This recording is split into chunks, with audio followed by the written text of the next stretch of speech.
तत्ववादी जातियों से भिन्न मुक्तात्मा अधिष्ठान चैतन्य रूप है, जो न्यायिक आदि बुद्धि के योग से आत्मा को चेतन मानते हैं और बुद्धि को भी मन के संयोग से उत्पन्न मानते हैं, जैसे कि इच्छा, ज्ञान, प्रयत्न आदि जीवात्मा के गुण व्यवहार दशा में अर्थात संसारावस्था में आत्मा और मन के संयोग से उत्पन्न होते हैं। उन्हीं गुणों से आत्मा स्वयं ज्ञाता, कर्ता, भोक्ता कहा जाता है और मोक्ष दशा में तो मिथ्या ज्ञान की निवृत्ति होने से मिथ्या ज्ञान मूलक राग, द्वेष आदि सब गुणों की भी निवृत्ति हो जाती है। तो आत्मा के विशेष गुण अर्थात ज्ञान, इच्छा, प्रयत्न, सुख, दुख, द्वेष, इन सब का अत्यंत नाश हो जाता है। फिर आत्मा अपने स्वरूप मात्र में स्थित होता है।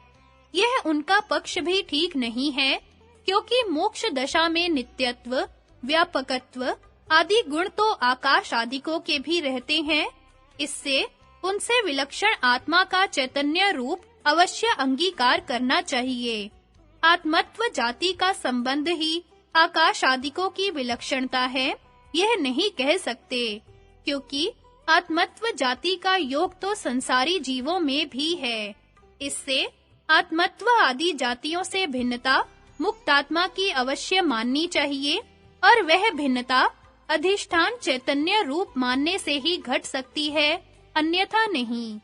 आत्मा अहम प्रतीति का विषय नहीं, किंतु केवल चिद रूप अधिष्ठाता है। जो मीमांसक लोग आत्मा को कर्म कर्ता रूप मानते हैं, उनका पक्ष भी ठीक नहीं है। उनकी प्रतिज्ञा है कि अहम प्रतीति से ग्रहण के योग्य आत्मा है। अहम प्रतीति में आत्मा को कर्तृत्व और कर्मत्व है, पर यह उनका मंतव्य अयुक्त है, क्योंकि प्रमातृत्व रूप कर्तृत्व और प्रमेयत्व रूप कर्मत्व का विरोधी है, अर्थात जानने वाला और जानने योग्य होना, ऐसे विरुद्ध धर्मों का एक काल में एक पदार्थ में समावेश नहीं हो सकता। जो विरुद्ध धर्मों के अधिष्ठान हैं, वे एक नहीं, जैसे भाव और अभाव।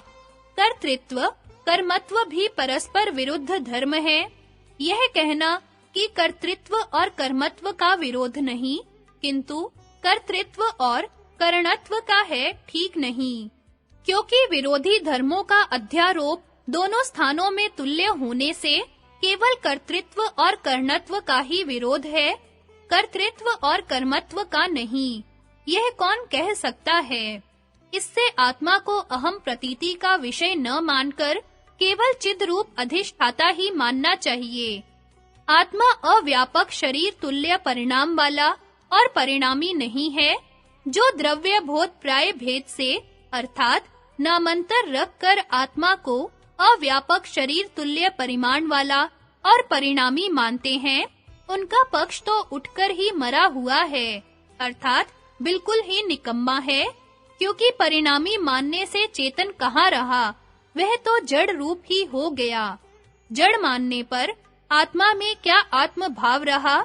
इससे अधिष्ठात्रिता रूप चैतन्य ही आत्मा है। आत्मा में साक्षात कर्तृत्व धर्म नहीं है, कोई कर्ता रूप ही आत्मा को मानते हैं। जैसे घट आदि विषयों के समीप होने पर जो ज्ञान रूप क्रिया उत्पन्न होती है, उस क्रिया का विषय संवेदन अर्थात विषयों का प्रकाश रूपी फल है। उस फल में फल का स्वरूप प्रकाश रूप से भासित होता है और विषय ग्राह्य रूप से तथा आत्मा ग्राहक रूप से, क्योंकि घटम अहम जानामि, इस आकार से वह फल उत्पन्न होता है। क्रिया का कारण कर्ता ही है, इससे कर्तृत्व और भोक्तृत्व आत्मा का ही रूप है। यह पक्ष भी युक्ति युक्त नहीं। यह बताओ कि संवित्ति रूप फलों का कर्ता आत्मा एक काल में ही होता है अथवा क्रम में। एक किसी काल में सबों का कर्ता मानो तो अन्य क्षणों में कर्ता नहीं रहेगा, और क्रम से कर्ता होना भी एक रूप आत्मा का नहीं घट सकता, क्योंकि यदि उसे एक रूप से ही कर्ता माना जाए तो वह सर्वदा पास तो है ही। सब फल भी एक रूप होने चाहिए, और यदि अनेक रूप से कर्ता माना जाए तो परिणामी होने से चिद रूप नहीं हो सकता। इससे यह सिद्ध हुआ कि आत्मा को चैतन्य रूप मानने वालों को आत्मा में साक्षात कर्तृत्व धर्म नहीं मानना चाहिए, किंतु कूटस्थ, नित्य, चिद रूप आत्मा का कर्ता होना जैसा हमने प्रतिपादन किया है, वह ही ठीक है। आत्मा विमर्श रूप से चेतन नहीं है। कोई विमर्श रूप से आत्मा को चेतन मानते हैं। वे कहते हैं कि बिना विमर्श के आत्मा को चेतन रूप नहीं बतला सकते। चैतन्य रूप जगत से भिन्न है, पर विचार के सिवा अन्यथा उसकी स्थिति नहीं हो सकती। यह पक्ष भी अयुक्त है, क्योंकि विचार का नाम विमर्श है। वह बिना अस्मिता के नहीं हो सकता, क्योंकि आत्मा में पैदा होने वाला विमर्श अहम एवं भूतम, मैं ऐसा हूँ, इस आकार से जाना जाता है। और इस प्रतीति में अहम शब्द से भिन्न आत्मा रूपी अर्थ का प्रकाश होने से विकल्प स्वरूपता अर्थात यथार्थ ज्ञान से भिन्नता है। स्वभाव सिद्धि निश्चयात्मक ज्ञान बुद्धि का धर्म है, चेतना का नहीं, क्योंकि कूटस्थ नित्य होने से चैतन्य सदा एक रूप रहता है। चित्ती को नित्य होने से ही अहंकार में अंतर्भाव नहीं कर सकते। इससे आत्मा को विचार रूप सिद्ध करने वाले बुद्धि को ही आत्मा भ्रांति से समझ लिया है। प्रकाश रूप आत्मा के स्वरूप को नहीं समझा। सब दर्शनों में आत्मा का अधिष्ठात्रिता रूप ही और वृत्तियों के सदृश रूपों को छोड़कर स्वरूप में स्थित होना ही चित्ती शक्ति का कैवल्य सिद्ध हो सकता है। इस प्रकार सब दर्शनों में ही अधिष्ठात्रिता को छोड़कर आत्मा का अन्य रूप नहीं बन सकता। जड़ से भिन्न चैतन्य रूपता ही अधिष्ठात्रिता है।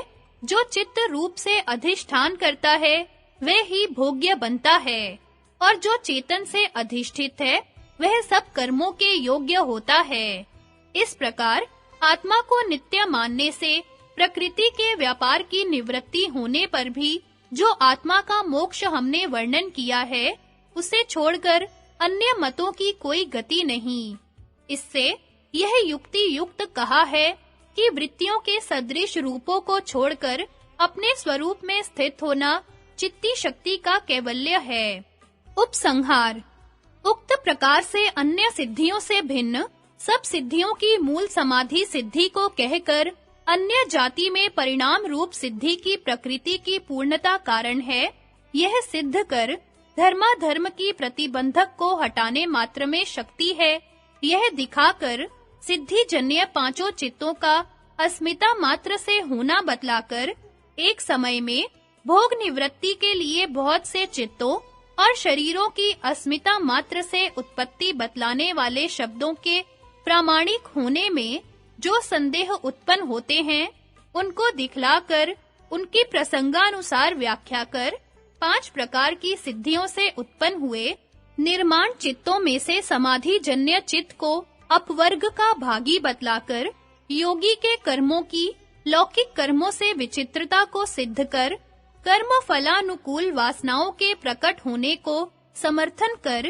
कार्य कारण की एकता सिद्ध करने से व्यवधान युक्त वासनाओं की समीपता को सिद्ध कर वासनाओं के अनंत होने पर भी हेतु फल आदि द्वारा उनका नाश बताकर भूत आदि कालों में घट आदि धर्मों की स्थिति को उपपादन कर विज्ञानवादियों की शंकाओं को निवृत्त कर चित्त द्वारा पुरुष को ज्ञाता मानने से सब व्यवहारों की सिद्धि को निरूपण कर पुरुष के होने में प्रमाण दिखाकर मुक्ति के निर्णय के लिए 10 सूत्रों से क्रम से उपयोगी अर्थों को कहकर अन्य शास्त्रों में भी ऐसी ही मुक्ति बन सकती है, यह सिद्ध कर मुक्ति के स्वरूप का निर्णय किया। इस प्रकार पतंजल योग प्रदीप में कैवल्य नाम वाले चौथे पाद की व्याख्या समाप्त हुई।